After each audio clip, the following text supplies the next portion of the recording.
Hola amigos, muy buenos días. Mía es la venganza, yo pagaré, ha dicho nuestro Dios.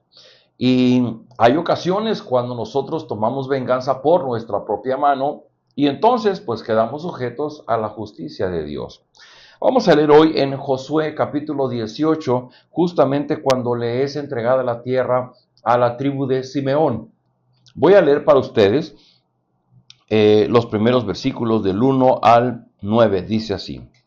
Simeón fue la segunda tribu que recibió sus territorios, según sus clanes. Su herencia estaba ubicada dentro del territorio de Judá.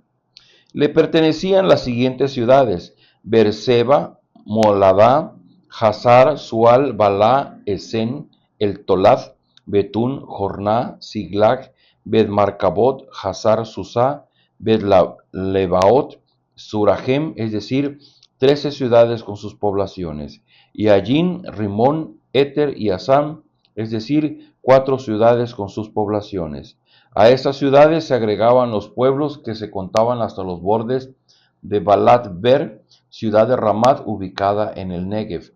Estos fueron los territorios asignados a los clanes de la tribu de Simeón. Como la tribu de Judá tenía más territorio de lo que sus clanes necesitaban, la tribu de Simeón recibió su porción del territorio asignado a Judá.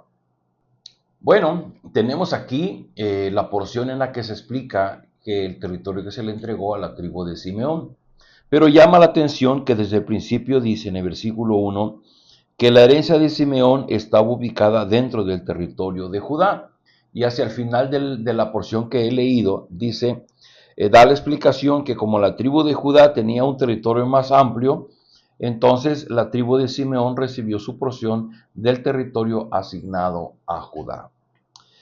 Bueno, en este pasaje en particular estamos viendo que la porción de tierra que se le entregó a Simeón es una porción muy pequeña y que no es una población independiente como lo eran las demás tribus, sino que se tomó una porción de la tierra de Judá para darle un lugar a Simeón.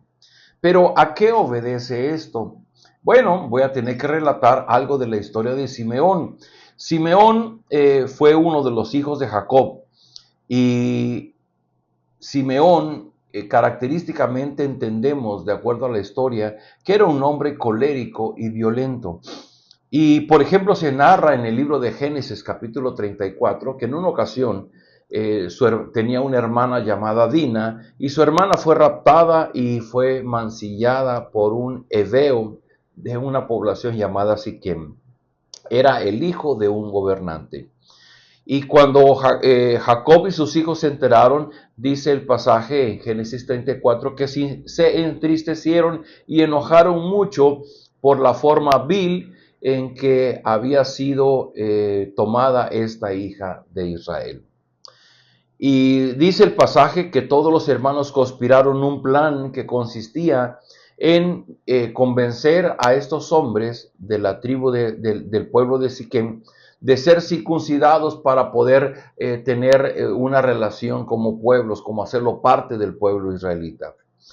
Pero el problema está en que después de que fueron circuncidados, y esos hombres obviamente físicamente se habían debilitado, Simeón y Leví dice que tomaron su espada y vinieron a cada uno de esos hombres y los mataron porque estaban débiles para poder defenderse.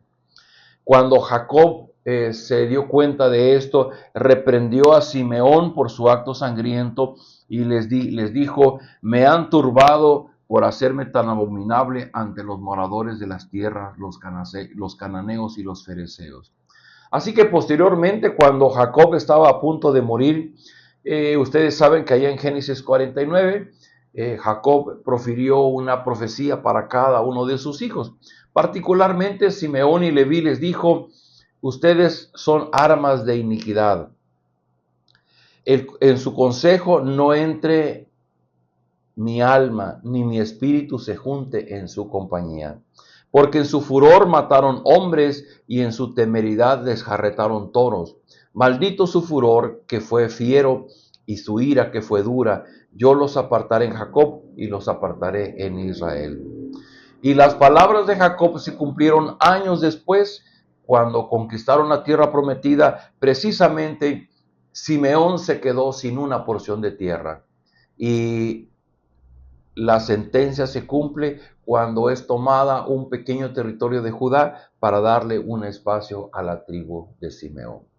Si algo puede quedarnos claro de la historia de Simeón, es que la venganza solo le pertenece a Dios. Dios enseñó a su pueblo que la venganza es suya. Él toma la venganza en sus manos.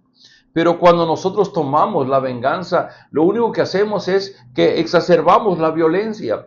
Motivamos a que unos y otros procuremos nuestro daño. Y yo quisiera que en esta reflexión que hacemos de Simeón, sí, el pasaje solamente está hablando del territorio entregado, pero también está hablando de que la porción de tierra de Simeón fue muy reducida y tuvieron que tomar una porción de Judá, que dice que porque Judá tenía un territorio muy grande, bueno, le tomaron una parte a Simeón. Pero esta porción pequeña de tierra que se le está dando es la sentencia dada por Dios porque Simeón había tomado la justicia en su mano. Así es que si podemos aprender hoy, en esta hermosa mañana, es que la justicia, recordar que la justicia le pertenece a Dios. Dios no nos ha dado la facultad de obrar para vengarnos. Por el contrario, el mensaje del Evangelio es muy diferente. Si leemos en el Sermón del Monte sobre la vida del Señor Jesucristo, sobre sus enseñanzas, Él decía, oren por sus enemigos, bendigan a sus enemigos.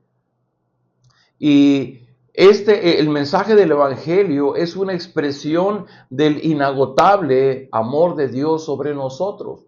De la misma manera que Dios nos ha amado, aceptando y perdonando toda la maldad que hay en nosotros, de igual manera se requiere ahora que nosotros como cristianos, como discípulos de Jesucristo, perdonemos a los demás. No importa el daño que nos hayan hecho, porque nosotros también hemos ofendido en gran manera a nuestro Dios.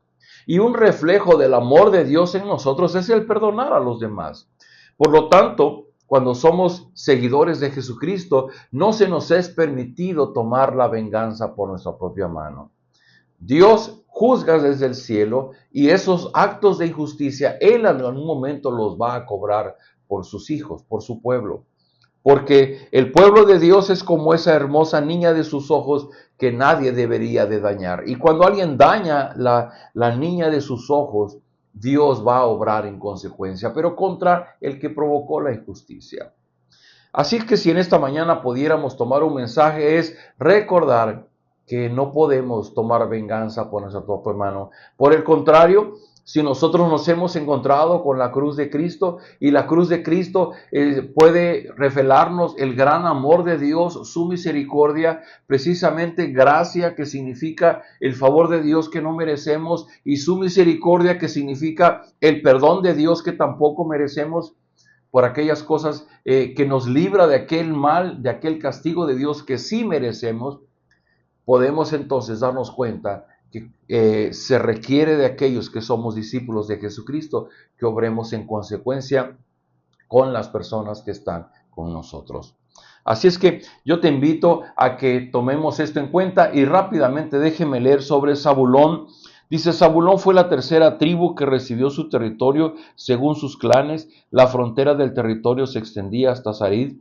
Por el occidente se dirigía a Maralá y llegaba a Dabesebet y tocaba el arroyo frente a Joneán. De ahí giraba al este de San hacia la salida del sol hasta el territorio de Kislot Tabor. Luego continuaba hasta alcanzar Daberat y subía hasta ella. La frontera cruzaba por el oriente hacia Gat-Hefer e Itcasim hasta llegar a Rimón y girar hacia Nega. De allí la frontera giraba hacia el norte hasta llegar a Hanatón y terminaba en el valle de Jeftel. Ese territorio incluía 12 ciudades y sus poblaciones, entre ellas Calat, Naal, Simrón, Idalá y Belén. Ese es el territorio asignado como herencia a los clanes de la tribu de Zabulón, incluyendo sus ciudades y sus pueblos. Y menciono rápidamente la parte de Zabulón, porque Zabulón es una de las formas que nos permite conectar el Antiguo Testamento con el Nuevo y nos permite confirmar de qué manera lo que está escrito en el Antiguo Testamento tiene su continuación en el Nuevo Testamento. ¿Cómo sabemos esto? Bueno, precisamente cuando vamos al profeta Isaías en su capítulo 9, él le fue revelado y escribió esto que dice: a pesar de todo, no habrá más penumbra para la que estuvo angustiada. En el pasado, Dios humilló a la tierra de Zabulón y a la tierra de Neftalí, pero en el futuro honrará a Galilea, tierra de paganos, en el camino del mar, al otro lado del Jordán. El pueblo que andaba en la oscuridad ha visto una gran luz. Sobre los que vivían en densas tinieblas, la luz ha resplandecido. Y bueno, en este pasaje se habla muy claramente de la promesa del Señor Jesucristo. En el versículo 9 dice: porque nos ha nacido un niño, se nos ha concedido un hijo. Dice: y se le darán nombres: Consejero, Admirable, Dios fuerte, Padre eterno, Príncipe de paz. Vea usted cómo el profeta Isaías va a tomar, hablando de la tierra de Neftalí, que fue la tierra donde caminó el Señor Jesucristo, y dice que la tierra que antes fue avergonzada, ahora es honrada por la presencia del Señor Jesucristo, del Mesías. Bueno, tenemos muchas enseñanzas, pero por hoy solamente quisiera cerrar con esto. Hay pasajes que pudieran ser complicados de leer como estos, pero cuando lo leemos con detenimiento y cuando nos tomamos el tiempo de ir un poco más allá en la historia, podemos encontrar grandes enseñanzas, como la historia de Simeón, como la narración que se hace ahora de Zabulón. Yo le invito a que no dejemos de leer la Biblia, por muy difícil que nos parezca, por muy complicada. Cuando es más difícil requiere más tiempo, requiere más estudio, pero al final encontramos los grandes mensajes de Dios a nuestra vida. Les invito a que oremos. Padre, gracias por tu palabra, porque aún en estos pasajes que pudieran ser áridos por las descripciones de los territorios que se entregaron a las tribus de Israel, aún ahí podemos encontrar el mensaje de tu palabra. Danos la oportunidad, el tiempo, los recursos, la forma de poder estudiar y comprender estos pasajes y tener tu mensaje en nuestra vida. Ruego por aquellas personas que están esforzándose en leer la Biblia, abre su entendimiento, dales doble porción de tu espíritu, abre sus ojos para que al leerla puedan encontrar en ella el alimento que necesitamos en nuestro diario vivir. Te lo rogamos en el nombre de Jesús. Amén. Amigos, nos vemos el día de mañana.